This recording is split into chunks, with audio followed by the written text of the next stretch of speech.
আসসালামু আলাইকুম। প্রিয় দর্শক, আপনারা জানেন যে অন্তর্বর্তীকালীন সরকার যখন দায়িত্বে ছিলেন, মানে ডক্টর ইউনূসের সরকার, তখন তারা বিভিন্ন সময় বিভিন্ন অধ্যাদেশ করেছিলেন। অধ্যাদেশ মানে হলো গিয়ে আইন, মানে এক একটা সময় এক একটা প্রয়োজনে এক একটা করে আইন করেছিলেন। কিন্তু আইন করার নিয়ম হলো আইনটা করতে হয় সংসদে, কিন্তু সে সময় কোনো সংসদ ছিল না। কাজে সংসদ না থাকলে পরে সংবিধানের 93 ধারায় একটা জিনিস বলা হয়েছে যে রাষ্ট্রপতি অধ্যাদেশ জারি করতে পারেন। অধ্যাদেশ মানে উনি একটা আইনের মতো করেই করবেন, ওটা রাষ্ট্রপতি জারি করবেন। এটা আপৎকালীন সময়ের জন্য, যে ওই সময় যেহেতু কোনো সংসদ নেই, কাজেই উনি এটা করে দিলেন।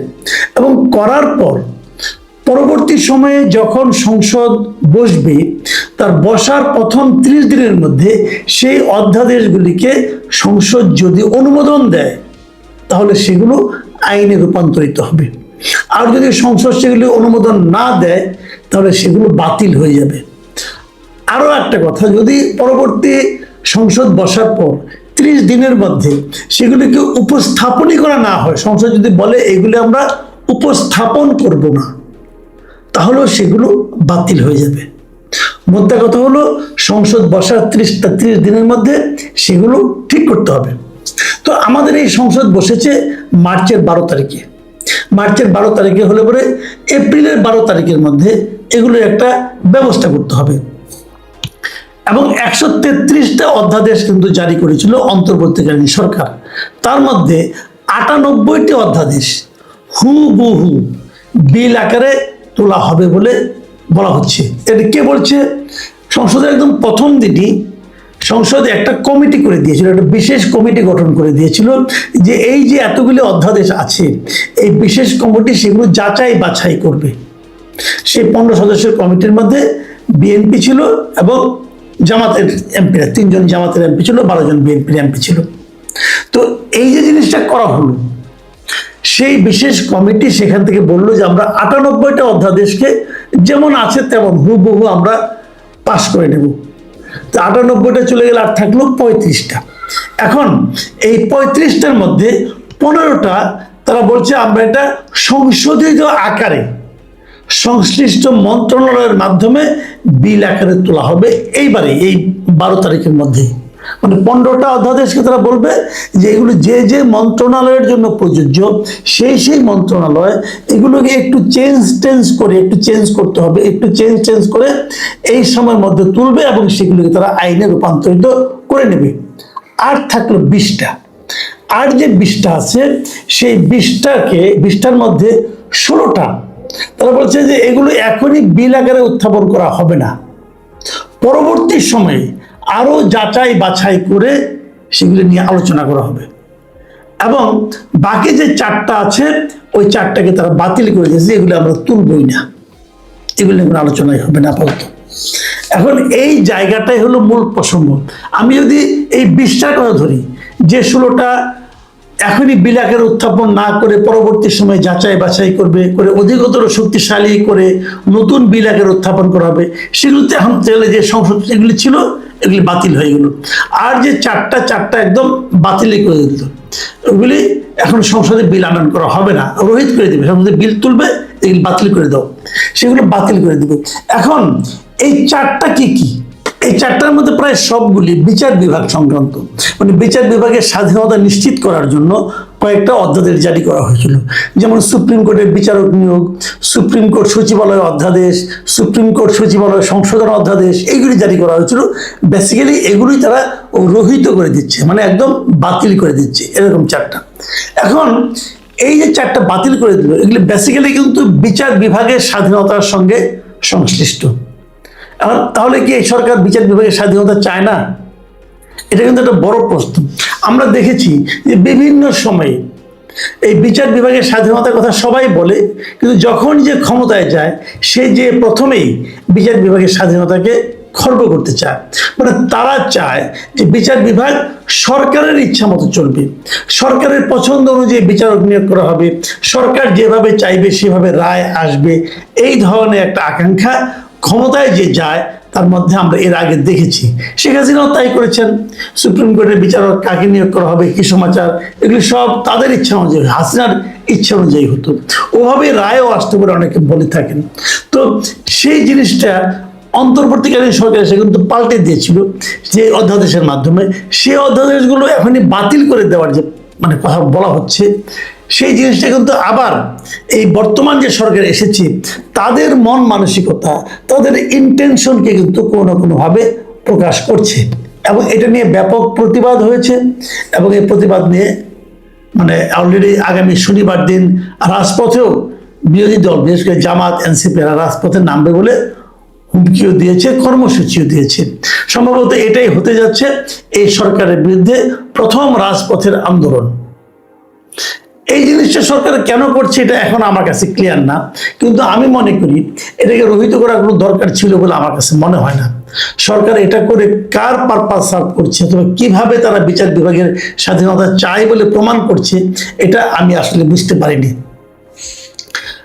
এর বাইরে যে 16টা তারা পরবর্তী সময়ে উত্থাপনের সিদ্ধান্ত নিয়েছে, তার মধ্যে আছে গুম প্রতিরোধ ও প্রতিকার কমিশনেরই, দুর্নীতি দমন কমিশন, জাতীয় মানবাধিকার কমিশন অধ্যাদেশ, পুলিশ কমিশন অধ্যাদেশ এবং গণভোট অধ্যাদেশ। এগুলিকে তারা বলছে যে এগুলি এখন আপাতত উপস্থাপন করা হবে না, পরে করব না। এখন উপস্থাপন না করা মানে হচ্ছে এগুলো আর কার্যকর থাকছে না। এখন এগুলো নিয়ে আপনারা এর মধ্যে অনেক পত্রিকায় লেখা পাবেন, মতামত পাবেন, বিশ্লেষণ পাবেন, এগুলো নিয়ে আপনারা পড়তে পারেন। আমার মনে হয় এর মধ্যে আমি সোহরাব হাসান ভাইয়ের একটা লেখা দেখলাম প্রথম আলোতে, আপনারা ওটা যদি পড়েন মোটামুটি একটা ধারণা পেয়ে যাবেন যে কি কি অধ্যাদেশ তারা এখন উপস্থাপন করছে না, পরে করবে, এগুলো দেখবেন। তো সোহরাব হাসান ভাইয়ের লেখাটা আপনার সবাইকে পড়ার অনুরোধ করছি। কিন্তু ওখানে আমি আজকে যে আলোচনাটা করবো একটা বিষয়, সেটা হলো গণভোট অধ্যাদেশ নিয়ে। এই বিষয়টা নিয়ে সোহরাব ভাই তেমন কিছু বলেননি, অথচ আমার কাছে মনে হয়েছে যে গণভোট অধ্যাদেশ নিয়ে যেহেতু সোহরাব ভাই অথবা অন্য কোনো আমি কোথাও কোনো লেখা পাইনি, কাজে আমি সিদ্ধান্ত নিয়েছি এটা নিয়ে আপনাদের সঙ্গে আমি একটু কথা বলতে চাই যে গণভোট অধ্যাদেশটা কি আসলে। গণভোট রাষ্ট্রপতি বলেছিলেন যে গণভোট দেওয়া হবে জুলাই সনদ বাস্তবায়নের জন্য, এবং এই জন্য উনি একটা অধ্যাদেশ জারি করেছিলেন। মজার ব্যাপার হলো রাষ্ট্রপতির আসলে এই ধরনের কোনো অধ্যাদেশ জারি করার এখতিয়ারই নেই। আপনি অধ্যাদেশগুলি পাশ করেন, কোনো সমস্যা নাই, কিন্তু যেটা উনি অধ্যাদেশ করতেই পারেন না, যেটা অধ্যাদেশই হয় না, সেটা আপনি পাশ অথবা বাতিল কিভাবে করবেন? মানে 93 সংবিধানের 93-এর 1 ধারায় বলা আছে যে আপনি করতে পারবেন, অধ্যাদেশ রাষ্ট্রপতি জারি করতে পারবে, কিন্তু পরে আবার ওখানে একটা শর্ত দেওয়া আছে। শর্ত হলো যেগুলো সাধারণ সময়ে আইন করা যায়, এই আইনগুলিকেই কেবল অধ্যাদেশ করা যাবে। কিন্তু গণভোট তো কোনো আইনের অংশ না, গণভোট হলো সংবিধানের অংশ। গণভোটটা আগে সংবিধানের মধ্যে ছিল, কিন্তু গণভোট আপনি আইন আকারে সিম্পল মেজরিটি দিয়ে গণভোট করা যায় না, মানে গণভোটের বিষয়টাকে, নিয়মটাকে পাশ করা যায় না। কাজে এইটা আসলে রাষ্ট্রপতি করতেই পারে না। যে জিনিসটা করতেই পারে না সেই জিনিসটা করেছেন, এবং সেটাকে এখন পাশ করার প্রশ্ন উঠছে, এটা তো পাশ হবে কিভাবে আমি বুঝতে পারছি না। কিন্তু ব্যাপারটা সেই বিচারে গণভোট কিন্তু আসলে অবৈধ অধ্যাদেশ ছিল, অধ্যাদেশ ইটসেলফ অবৈধ ছিল, এটা আমার বিবেচনা, আমি এইভাবে এটা মনে করি। তো এখন সেই জিনিসটা যদি পাশ করে নেয় তাহলে এই যে গণভোটটা হয়ে গেল, এটা কিন্তু এক ধরনের বৈধতা পায়। কিন্তু একটা অবৈধ জিনিসকে আপনি কিভাবে বৈধতা দিবেন, এটা কিন্তু একটা বেসিক কথা। 2 নম্বর কথা হলো গণভোট যেটা হয়েছে সেটা কিন্তু এক ধরনের প্রতারণা বলে আমি মনে করি। কারণ গণভোটের মধ্যে এমনভাবে প্রশ্ন সেট করা হয়েছে, সেই প্রশ্নের মধ্যে আপনি হাও দিতে পারবেন না, নাও দিতে পারবেন না। 48টা প্রশ্নের আপনাকে উত্তর দিতে হবে। যদি সেখানে 4টা প্রশ্ন আছে, এই 4টার মধ্যে কিন্তু অনেকগুলি প্রশ্ন আছে। তো এই সবগুলি প্রশ্নের উত্তর আপনি হয় হা দিবেন, তাহলে না দিবেন। হা দিলে সবগুলি হা, না দিলে সবগুলি না। এটা তবে কিভাবে সম্ভব? একসঙ্গে এতগুলি প্রশ্নের কি একটা হা অথবা না দিয়ে উত্তর দেওয়া যায়? যায় না। কিন্তু আমি একটা উদাহরণ দিয়েছিলাম, বেশ কয়েকবার আমি দিয়েছি, বিভিন্ন জায়গায় আমি দিয়েছি।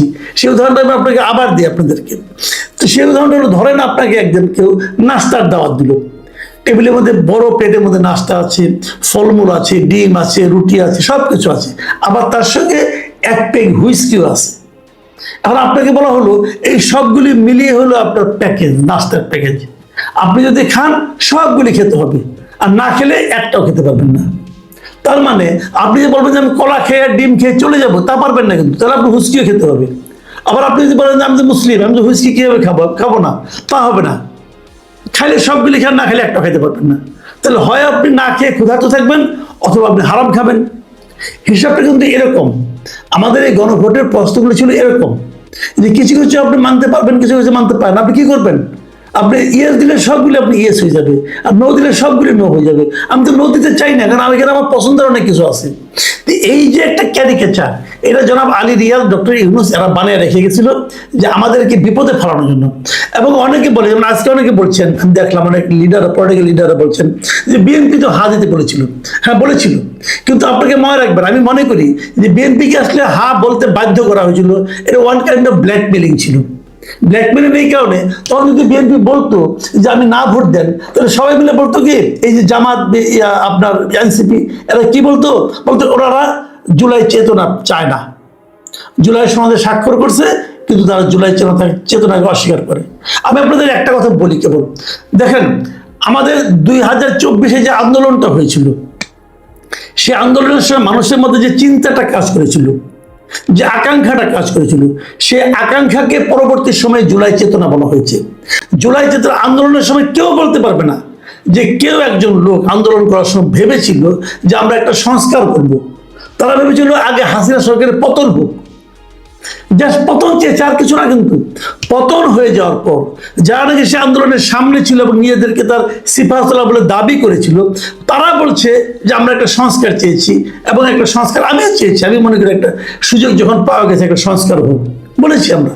কিন্তু সেই সংস্কারটা চেহারা কি, কি করলে সেই সংস্কারটা হবে, সেটা কিন্তু আমরা কেউ জানতাম না। ওটা হলো ডক্টর আলী রিয়াজের নেতৃত্বে কিছু ভাড়াটে বুদ্ধিজীবী এবং কিছু এনজিও কর্মী, এরা এসে একটা সংস্কার কর্মসূচি বানিয়েছে ডক্টর মোহাম্মদ ইউনূসের সহযোগিতায়, এবং বিপুল অর্থ ব্যয় করেছে, বিপুল সময় ব্যয় করেছে।